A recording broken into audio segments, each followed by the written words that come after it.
I received a question, and I thought this would make a excellent podcast. And the question I received was, I've seen programs, nursing programs, where the prereqs, the so-called prereqs, are listed in the course outline.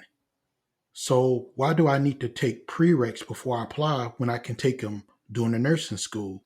Wouldn't it make my route shorter? And I'm going to answer that question in pretty good detail. So buckle up. Welcome to my podcast.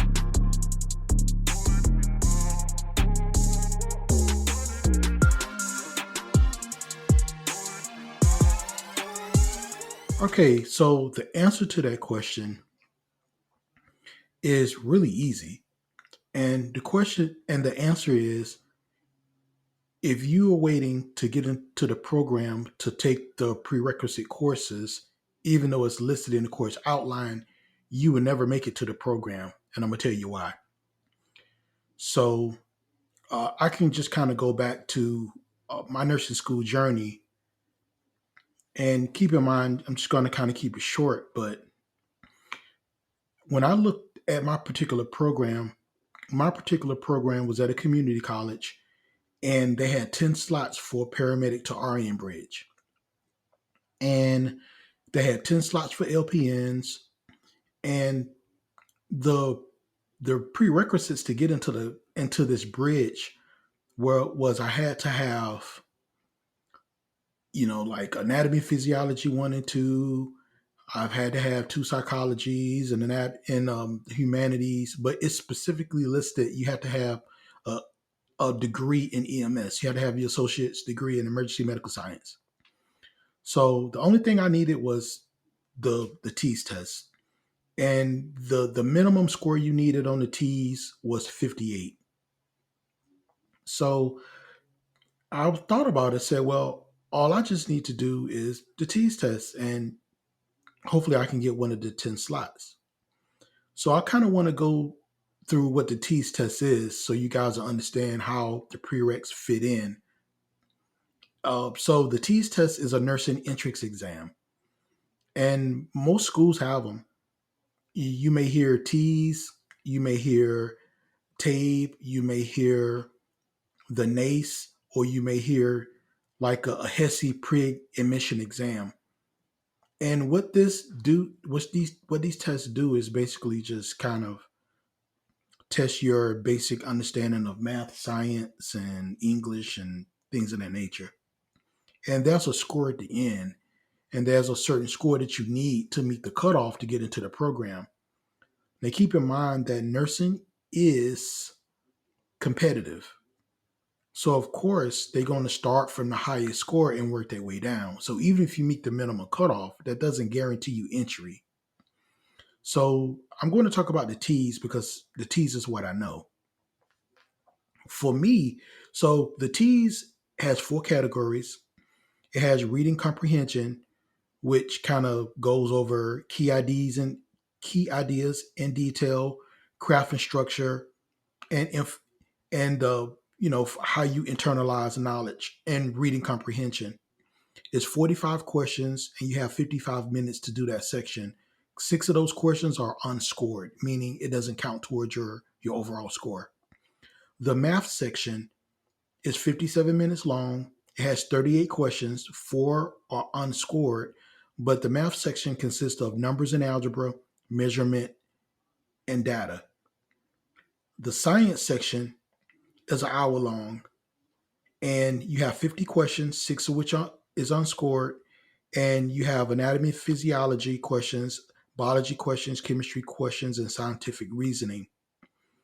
And the last section is English usage. It's like English and language usage. You have 37 minutes, and it's 37 questions. 4 is unscored. And it's basically conventions of standard English, knowledge of language, using vocabulary to express ideas in writing. That is the TEAS test. So basically, those 4 sections is what you're being tested on, and you get a unit score, but you also get an overall score. So when I took it, first of all, for my TEAS prep, it took me 9 months. I said I wanted to really, really slow down, take my time, and knock this test out. So I went to the ATI website and I bought a book and two practice tests. And I remember I bought another book called it was like a book by Trivian. It was a ATI Teach Prep 2. And I felt that Trivian book was a little bit more detailed than an ATI website.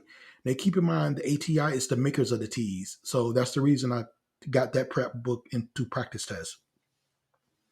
So the first time I took the practice test, I scored a 74.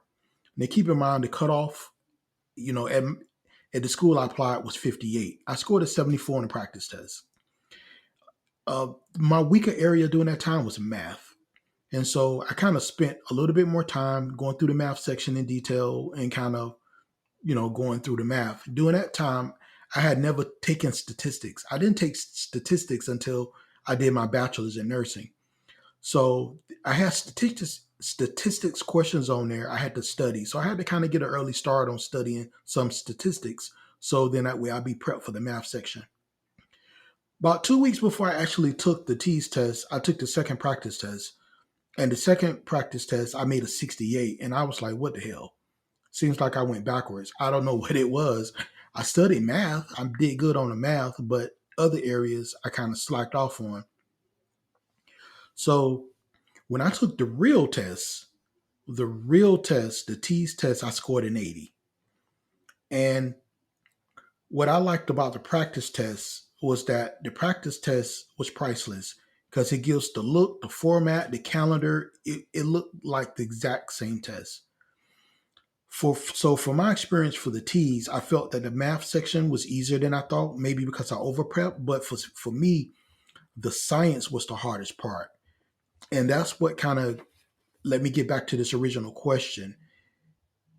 If you take your original questions if you do the courses, the prereq courses, doing uh, your nursing curriculum, you never get in because on the TEAS, on the science section, if you've never taken A&P, biology, chemistry, you won't know how to answer those questions, which means you're going to do really poorly on these tests. And if you do poor on the test, you're not going to get in because there's someone who's going to be higher. That's why it's recommended to get those basic classes out the way so you can score higher on this test. They keep so so basically you're going to need to prep. And I was looking at some statistics on the ATI website, the makers of the TEAS, and it said that 30% of qualified applicants get turned away. And I kind of looked at my own program. I remember talking to the director of, the dean of nursing of my program. And I remember asking how many paramedics applied for those 10 slots. And I can't remember the exact number, but it's somewhere around 80-ish that applied for that. So keep in mind, that's 1 out of 8 people for a slot. And just knowing how things work, I know probably half of them probably didn't have the grades or they was missing a lot of the prerequisite classes. So even if you knock out 50% of those people, that still leaves 1 out of 4 slots. So one of the things I want to leave you with is just because you see a program and the program, especially at a community college, if the program is like the only thing you need is a CNA license and the score on the TEAS, 9 times out of 10, you're not going to get in if you try to go that route because you're not going to have what it takes. You're not going to have the knowledge to pass an entrance exam or even score high enough to be competitive. One of the advantages I think as paramedics is the fact that we have a basic good foundation in anatomy and physiology and biology, but chemistry, probably not. So I would recommend whatever program you're looking into, make sure you pay attention to those prereqs. And if you see what type of entrance exam they have for you to compete, make sure that you go to the makers of the entrance exam and just get study material. I think just like people that prep for the SAT, they prep for the GRE, you need to prep for this entrance exam in order to be competitive. So Thank you guys, and whoever wrote that question, I hope I've answered your question. Take care, and we'll see you. Next week. Bye bye. As always, hey, make sure you guys follow me on Instagram at Paramedic2RNinfo. Remember the number 2.